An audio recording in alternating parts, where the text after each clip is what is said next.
Décentralisation et développement local au Cameroun, c'est le titre de l'ouvrage qui vient d'être commis par le PNDP, le Programme national de développement participatif, un cadre qui permet donc de repasser en revue le travail qui a été abattu par cet instrument mis en place par le gouvernement avec l'appui des bailleurs de fonds, notamment la Banque mondiale. Nous parlons de décentralisation et développement local au Cameroun ce matin avec un expert, le ministre David Abouem, qui a d'ailleurs travaillé dans le cadre du PNDP à travers le renforcement des capacités. Merci beaucoup, Monsieur le ministre, de nous accorder cet entretien. Nous voulons vous amener sur un chemin qui est d'ailleurs le vôtre parce que vous avez travaillé dans un projet, une initiative du PNDP qui s'appelait Guichet Performant. Cette initiative est lancée en 2017 et dans le cadre de la troisième phase du PNDP. C'était pour encourager la gouvernance locale, pour promouvoir la bonne gouvernance au sein de nos collectivités territoriales décentralisées. Mais au fond, qu'est-ce qu'on recherchait? Alors, merci beaucoup. Le guichet performant, c'était d'abord une mise en compétition des communes pour qu'on voit quelles sont les communes les plus performantes. Et nous avions identifié un certain nombre de domaines sur lesquels on pouvait les mettre en compétition. Premièrement, la gouvernance. Deuxièmement, la gestion comptable et financière. Troisièmement, l'appropriation des mécanismes du PNDP. En matière de gouvernance, nous vérifions notamment la tenue des conseils municipaux, la production de différents rapports, la production du compte administratif, et le fonctionnement normal de la commune. En matière de gestion comptable, nous vérifions la production du compte de gestion, son envoi à la Chambre des comptes de la Cour suprême, l'utilisation du logiciel Simba pour la comptabilité et le respect de la nomenclature budgétaire et la nomenclature comptable. Et je dois vous avouer que de mon expérience, la mise en compétition des communes a permis d'abord aux communes d'améliorer leur gestion sur ces trois plans-là. Ensuite, les communes qui avaient été moins performantes dans une année s'est juré l'année suivante de gagner le premier prix parce que les prix étaient intéressants en termes de dizaines de millions. Et ça a permis, par exemple, de généraliser l'utilisation de Simba et de faire porter le nombre de comptes de gestion envoyés à la Chambre des comptes de 18% en 2018 à 81% en 2022. Donc c'était vraiment quelque chose d'utile pour la promotion de la qualité de la gestion au niveau local. Entre autres choses, il était dit que le guichet performant devait créer une certaine vitalité, une certaine émulation entre les 360 communes au Cameroun. Est-ce que vous l'avez ressenti dans votre parcours, dans votre cheminement avec le PNDP? Lorsque vous compariez les communes, parce que toutes les communes ne compétissaient pas, il y en a qui hésitaient. Par exemple, nous avons un certain nombre de communes la première année, un peu plus l'année suivante et encore davantage l'année d'après. Mais il y a des communes qui traînaient les pieds. Et nous nous sommes rendus compte que les communes qui participaient se lançaient un défi, celui de satisfaire à toutes les conditions que le concours exigeait. Et nous nous sommes même entendus avec le ministre de l'économie, de la planification et de l'aménagement du territoire pour nous poser la question de savoir pourquoi on ne financerait pas les communes sur la base de la performance. Par exemple, les communes qui sont capables de consommer davantage, on leur donne davantage pour primer justement la qualité de la gestion. Et celles qui traînent les pieds, eh bien, les électeurs verront que leur maire traîne les pieds et aux prochaines élections, ils en tireront les conséquences. Je vais citer un article qui a été publié en 2019 par Cameroun Business Today. Il reprenait vos propos. Vous indiquiez que les communes qui se sont appropriées cette initiative l'ont fait rapidement. Ils se sont appropriés la démarche participative du PNDP dans la mise en place et la gestion des projets. Vous aviez des éléments objectifs pour faire ces déclarations? Je crois que Effectivement, cette déclaration procédait des constats que nous avions faits sur le terrain dans différents départements et différentes régions.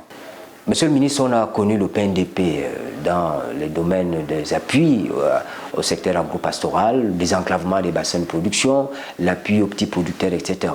Mais le PNDP, c'était aussi le renforcement des capacités. Vous l'avez évoqué tout à l'heure.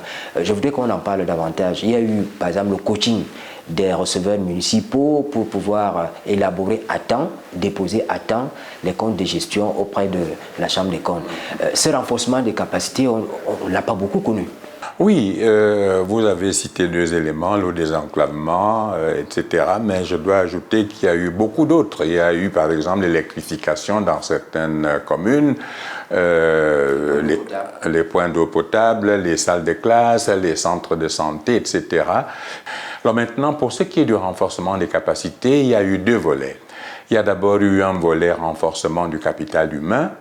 Le PNDP a recruté, affecté dans les communes suivant un certain nombre de modalités de prise en charge, un agent qui était chargé du développement, un agent des cadres. Et ces cadres ont tellement bien travaillé que, à la date d'aujourd'hui, plus de 50% ont eu des promotions. Ils ont été nommés soit dans les communes où le PNDP les avait recrutés, soit dans d'autres communes, ce qui montre vraiment le succès de ce renforcement des capitals humains. Il y a aussi eu le renforcement de l'expertise. D'abord, l'expertise du personnel communal par une série de sessions de renforcement des capacités pour les élus locaux, les conseillers municipaux, les cadres communaux, les agents comptables, les secrétaires généraux. Mais il y a aussi eu des sessions de renforcement des capacités pour les prestataires de services privés, les petits entrepreneurs que le PNDP suscitait, par exemple sur des thèmes comme comment répondre à un appel d'offres, comment planifier l'exécution d'un marché, comment s'assurer que la maintenance sera suivie par les populations, cette fois-là de renforcement des capacités à l'égard des populations elles-mêmes, et même pour le suivi de la réalisation des marchés. J'étais très surpris dans une commune où je suis arrivé et j'ai trouvé des populations qui étaient là, qui regardaient comment l'entrepreneur travaillait, et chacun avait un peu, enfin pas chacun, il y en avait un qui avait des bouts de fer. Voilà un fer de 6, voilà un fer de 8, voilà un fer de 10, voilà un fer de 12. On nous a dit que ce poteau-là, c'est le fer de 12, et si nous voyons que ce n'est pas ce poteau, ce n'est pas ce fer-là qui est mis, nous faisons arrêter le travail. Donc, il y a vraiment eu ces sessions de renforcement des capacités. En plus de ça, le PNDP a assuré le renforcement des capacités d'un certain nombre de services déconcentrés de l'État, notamment ceux du ministère des Travaux publics, du ministère des Affaires sociales, du ministère de l'Environnement, et naturellement des autorités administratives, notamment les collaborateurs de préfets chargés de la tutelle, tels que le premier adjoint. Et ces sessions ont contribué à améliorer le fonctionnement non seulement des différents comités à la base, mais aussi la réalisation des projets, pas seulement les projets du PNDP, mais les autres projets de l'État et de la commune, parce qu'ils avaient acquis cette expertise nouvelle et complémentaire. Comme instance d'accompagnement de la décentralisation au Cameroun, le PNDP a fait son temps. C'est un projet. 2004 à ce jour, il fallait bien que ça se termine aussi. Mais qu'est-ce qu'on fait? Alors, c'est une excellente question. Le livre a justement comme un de ses buts de faire une capitalisation de l'expérience, des expériences multiples du PNDP, et d'insister sur les leçons qu'on peut en apprendre. En fait, le PNDP a marqué de façon indélébile le fonctionnement de la gouvernance locale et du processus de décentralisation au Cameroun. Donc il y a une trace indélébile, parce qu'il y a beaucoup de projets qui existent, mais quand vous venez voir 10 ans après, il n'y a pas de trace. Le PNDP a marqué son passage d'une trace indélébile. Parmi les leçons apprises, on sait que quand on donne des allocations aux collectivités pour qu'elles décident elles-mêmes de ce qu'elles doivent faire, le résultat est meilleur que quand on fait une délégation à partir d'un ministère. De même, lorsque on renforce les capacités des populations pour qu'elles puissent surveiller elles-mêmes, s'approprier les projets, la maintenance est nettement meilleure que pour les projets qui sont affectés. Il y a beaucoup de leçons apprises comme ça qui sont contenues dans ce livre et qui seront exposées lors de la dédicace du livre.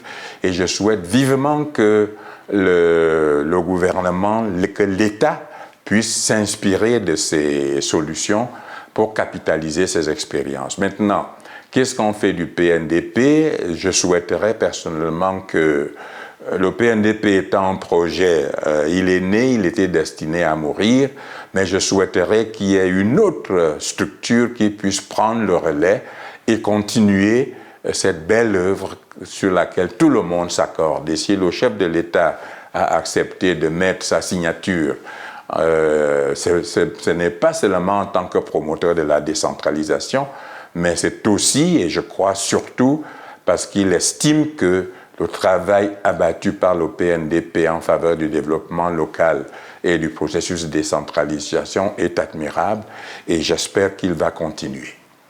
Monsieur le ministre, merci pour cet échange qui nous permet de voir un tout petit peu le travail abattu par le Programme national de développement participatif. C'est moi qui vous remercie, M. Aligandélé. Merci. Je rappelle que le PNDP a donc publié un ouvrage dédicacé, un ouvrage qui a la chance de porter la signature du chef de l'État en prélude. Il faut savoir que c'est un programme, un mécanisme qui a été mis en place pour accompagner le processus de décentralisation aujourd'hui. Et ce processus, il doit pouvoir continuer. Nous avions donc échangé avec le ministre David Abouem Achoué pour cet ouvrage-là et puis pour le travail abattu par le PNDP. Mesdames, Messieurs, merci de nous avoir suivis. Bonne suite des programmes sur la CRTV.